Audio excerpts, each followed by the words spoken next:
There is nothing original about you, so sorry about that. Your body replaces itself roughly every 7 to 10 years, meaning you're a different person at least 8 times during your lifetime if you die of old age. So what makes you think you're special? Let me give you a reason. Do you remember that really embarrassing thing you did back in high school? That crippling, squeezing pain in your heart every time you remember it? How awful, ashamed, and embarrassed you felt? Well, you probably brushed it under the rug, didn't you? And now you say, I was a different person back then. Which, to be fair, give yourself credit, you actually were. But when we say that to someone, it's not because we think we're physically any different, it's because we think we're mentally different. You think differently, you act differently, you even speak differently to what you did even 2 years ago. And you think of that as self-development, becoming more of an individual, more of yourself, becoming a better person than you were yesterday.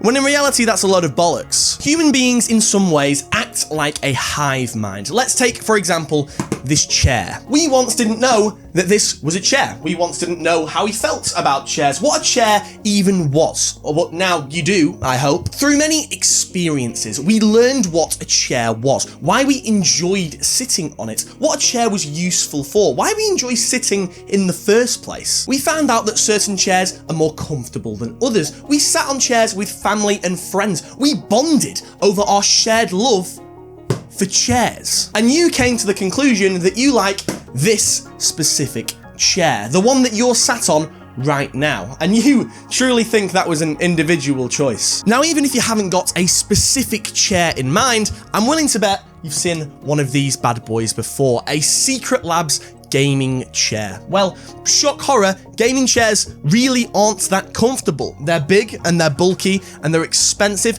Everything that you wouldn't want in a chair, let's be honest. Yet I'm willing to bet that you still want to sit on this, especially if you've never owned a gaming chair before. It's been coded into your mind that you like them, and you want one because everyone else has told you that they love them. Other people use them, other people love them, so they must be great despite these obvious flaws that I've just listed. Well, you unfortunately have fell for the consensus. You have the mind of a sheep. Now, I know you've heard this saying before, but don't worry, it's actually not in your control. It's the way we are hardwired to act as human beings. The way you're being exploited, in a sense, has to do with something called social hacking. This is the way that other people speak, the way that other people act, completely change everything about you. I'm talking about the way you eat, the way you speak, the way you dress. It's all to make you feel as comfortable as possible around other people. And that's because we love to be loved. And this means that we compromise on basic reason and logic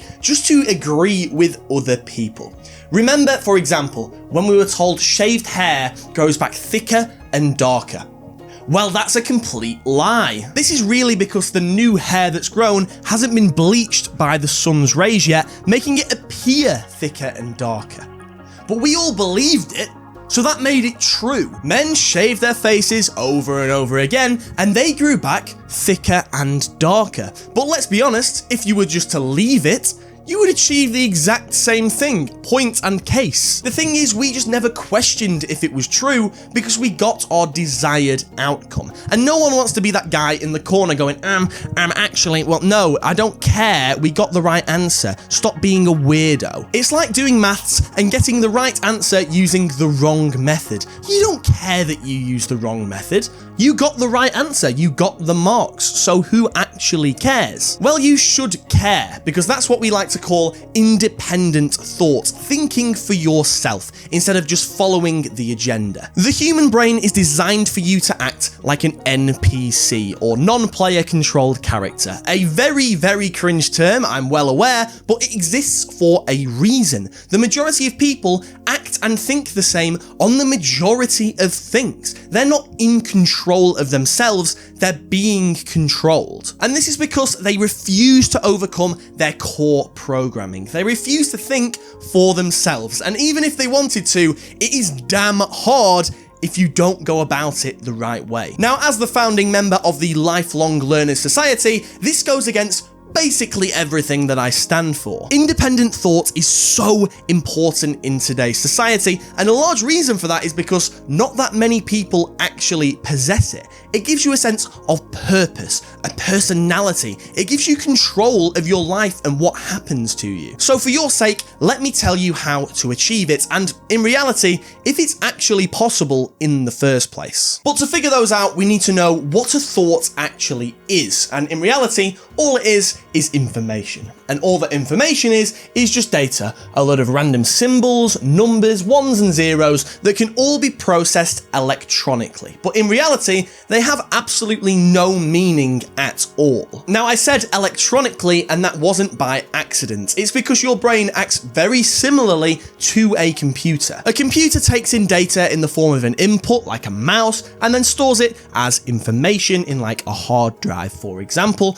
A brain works kind of similarly. It'll take in an input such as the eye or the ears, any of our senses, and then store that data as information, which you don't need to worry about this diagram yet, but kind of like that. It's what we both do with the information that's the real key. So let's, for example, take this simple maths problem. When we see it, as you just did, our brains go into action. Now, the majority of people have done basic maths before, and the first time that people did it, they created something known as a mental pathway, which is these links between neurons in our brains. And that is what we classify as a thought. Imagine it like an orchestra. When they're not playing, you have absolutely no idea what they can play. They're just sitting there. It's kind of like looking at a brain and thinking, wow, I have absolutely no idea what's going on inside of that. But then the orchestra starts playing, they start harmonizing, working together, and you realize, wow, that is the 7th Symphony, of course. It's only when the neurons in the brain start working together and have these mental pathways that we understand what thoughts are actually inside of our brains. In short, neurons on their own, like this little bugger here, is completely stupid and bone idle. It needs its friends to be able to store information. Kind of like you have none, clearly. We then use this mental pathway that's just lit up in the brain to solve this problem and come up with the outcome, the answer to this maths problem. A computer does it ever so slightly differently though. A computer does not have mental pathways, it has an algorithm. We can input a mathematical problem into a computer's algorithm using something like a keyboard, for example, and it will then process the information through all of this predetermined code and come out with an outcome. Now, we don't need an algorithm to process the information, and that's because the mental pathway itself is the processing of the information. This is a predetermined thing that we've kind of stuck into our brain when we first did maths. So that's been stored in our brain, and when we see the maths, like for instance, this 2 + 2, that's one mental pathway. Then times 3 by that, that's another mental pathway that's stored down here. We combine these, and that's what we use to come out with this. The processing is already done and stored in the brain. Just to single in on that a little bit more because it can be kind of hard to grasp, imagine a supermarket wants 8 apples from a farmer. A farmer isn't just going to go to one tree and get all 8 apples because the tree doesn't have 8 apples. It needs to combine all of the products from all the trees, and now I know that that doesn't add up to 8, I just came up with 8, so stop having a go at me. There we are, look, now it adds up to 8. You happy? So come up with a solution to a maths problem we've never done before, for example, we have to combine multiple mental pathways in order to create one super massive mental pathway that we combine there on the spot, and that is the processing of the information to come up with an answer that we've never seen before. Now, if you've ever tried to race a calculator, you might know that coming out with an answer faster than a computer is physically impossible. But why is that? A brain can run at an absolute maximum of 500 operations a second, also known as 500 hertz, and a computer can run just a little bit faster than that. It can run 3.4 billion operations a second, or 3.4 billion hertz, which is 6.8 million times faster than a brain. But it gets better. As you may know, the brain makes a lot of errors, and in fact, it makes one error roughly every 1,000 operations, which, if you think back to 500 thoughts a second, it's making an error roughly every 2 seconds, which is quite concerning when compared to the 3.4 billion hertz computer that only makes an error in every 1 trillion operations. Trillion. So basically, the brain's pretty shit at its job, I'm not going to lie to you, and this is why people fear an AI uprising of a sort. Robots outperform humans in practically every single way imaginable, and in fact, there were concrete plans back when I used to work at KFC to replace the entire fry section, make thousands of people redundant just to replace them with robots. And the best part is, I don't even blame them. They are faster and they are more efficient, and they don't even have to pay for labour. It just makes sense. That being said, I don't fear an AI uprising as much as the next person, and that's because of one thing I think they will never crack, and that is ideas. This is where the brain shows its true power and originality shows its head, so take notes. Let's take a look at this mental pathway. Humans, as we've already covered, make a lot of mistakes, but that is our strong suit. An idea comes when we're having a thought and we step out of line. We create something new. This mental pathway had never existed before this mistake happened. This mental pathway will give us the wrong answer to whatever we were trying to solve. However, it's going to give us something that to us is truly original, something we've never thought of before. In other words, if you don't make mistakes, you're only going to end up where you're programmed to be, like a computer. Let's say you've been tasked with designing a chair, and a computer has been tasked with the exact same thing. A computer will use a process called deep learning, and that's where we show it thousands of different images of chairs, and it's come to the conclusion that a chair is an object with 4 legs, a backrest, and a seat. This computer will now spit out thousands upon thousands of chair designs sticking to these 3 rules. But then you come along and you make this. And then the computer turns around and he goes, what is this? It's just a seat. There's no legs, there's no backrest. This is not a chair. This is a seat. And you're like, oh yeah, my bad man, my mistake.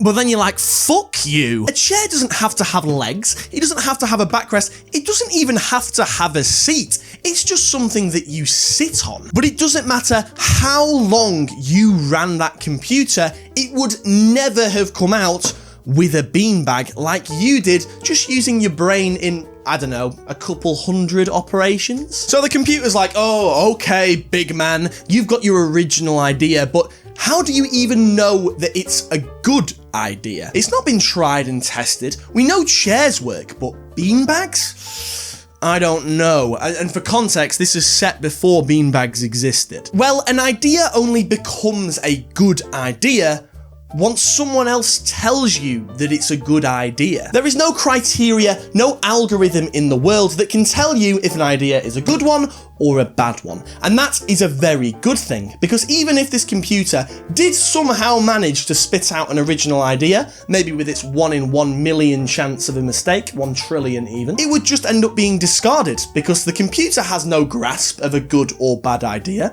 It's just going to follow the algorithm and it's thrown away. The creative thinking that we possess completely outperforms deep learning every single time. And that's because learning is not special at all. Animals learn, plants learn, computers learn, but we understand. When you learn something, it's very possible for you to unlearn it. But when you understand something, you can't de-understand it. Understanding means to change the way that you process information. And because processing the information and the output are kind of the same thing in our brains, i.e., the mental pathways, we can understand extremely quickly on the spot. There's a great example here that I've stolen from Henning Beck, so if you want to look that up, I'm just going to leave a link in the description. I'm going to tell you that this is a flower. So if that's a flower, then what is that? Well, it's a tree, of course, well done. And if that's a tree, then what is this?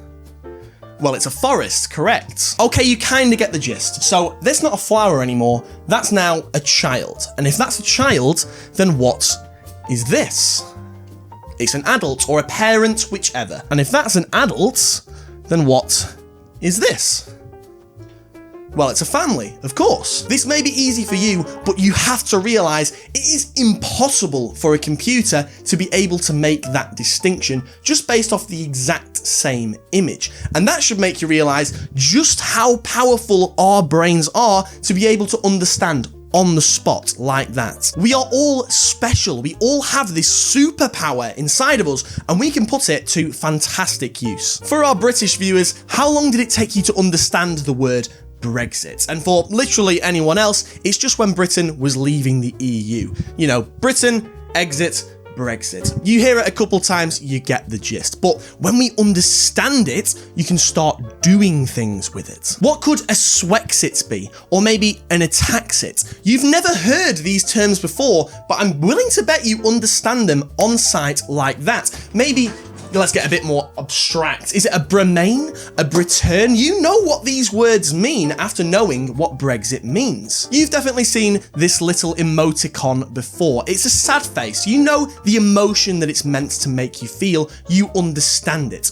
Well, if we change just 50% of its data, its meaning changes 100%. So now you see that we are far superior to any AI on the planet today. And hopefully you also see that we are truly capable of independent thought for ourselves. Now you just need these 3 steps in order to make sure you achieve it, to make sure that AI will never replace you, to gain that truly independent thought. The grind set is so popular nowadays. We are told we need to work harder, faster, pump more man hours into our problems in order to solve them. And if you're anything like me, that is so unbelievably draining. I've got a full-time job, I've got to balance a relationship and seeing my friends, so just do yourself a favor, stop doing that. Stop trying to beat a computer at its own game. Being as time efficient and effective as possible at completing your task is exactly what machines are designed to do. And as you know, trying to beat a computer is a complete waste of your time. Every single problem, every single job that requires intensive, long, hard labor will eventually be replaced by robots. I'm afraid that is just the reality of it. You know what can't be replaced though? Inefficient thinking, coming up with new ideas, trying to find a way to come up with the same outcome with a different amount of work or a different approach. And how do we do that? Well, that's step 2. If I was to ask you, where do you come up with most of your ideas? You're most likely to answer somewhere like in the shower, going on a run, driving in the car, washing the dishes. And why do you think that is? It's because when we do mundane, monotonous, oftentimes boring things, we're leaving room in our brain for these new ideas to come wandering in. Just relax for a second. Take a break. But taking a break also helps with the problems we're currently having. When we stop hyper-focusing on one thing and we take a step back to do something else, what we often do is come back to that task with a different context, a different perspective. It's why we're told to sleep on big decisions, because that time away for our brain to reset allows us to see things that we never would have seen before. If you only ever rely on the data and information, you're only ever going to end up performing like a really, really outdated computer, because a computer doesn't need sleep. It doesn't need time to mentally recharge. It's designed to work 24/7. Your brain is not. But now, the most important step, at least in my opinion. In this day and age, it's really easy to only ever hear convenient and uninspiring opinions. We tend to make friends, for example, with people who think very, very similarly to us. Just recall back to the hive mind mentality that humans have. Not only this, but technology itself is against us. Instagram, YouTube, TikTok, any social media app on the entire planet has an algorithm that only feeds us content we're likely to enjoy or agree with. Nothing that's going to provoke us whatsoever. They don't want to provoke you, they just want to keep you happy, because if you're happy, all you're going to do is keep doom scrolling until you die. This creates echo chambers around us, little protective bubbles that in reality you need to burst. You need to be doing the complete opposite to what you've been doing in order to generate these new ideas. You need to escape the echo chamber. Provoke yourself from time to time. Watch something or read something that you actively disagree with to try and see things from the other side. Have a productive argument with your friends. This is something that I actually actively try and do. Pick a close friend that you know you absolutely 100% agree with on this one thing, and then go to them and say, actually, no, I don't agree with that anymore at all. Then sit there and argue that point to them until they get actively angry, walk off, or threaten to hit you. It's really fun. Try not to think like an algorithm. You don't have set rules. Break the rules instead of trying to follow them. This is what makes us unique. This is what makes us special. Do these things and I promise you will go through more self-development than any video or course could ever give to you. And while you're at it, do your homework. It's in the description. It literally takes 2 minutes. It's one thing you can do right now that's proving to yourself that you are trying to change the way you think. And when you're done with that 2-minute task, watch this video to find out how clean you can possibly be. Trust me, you are filthy. Let's keep learning. Let's keep thinking for ourselves. Let's be better.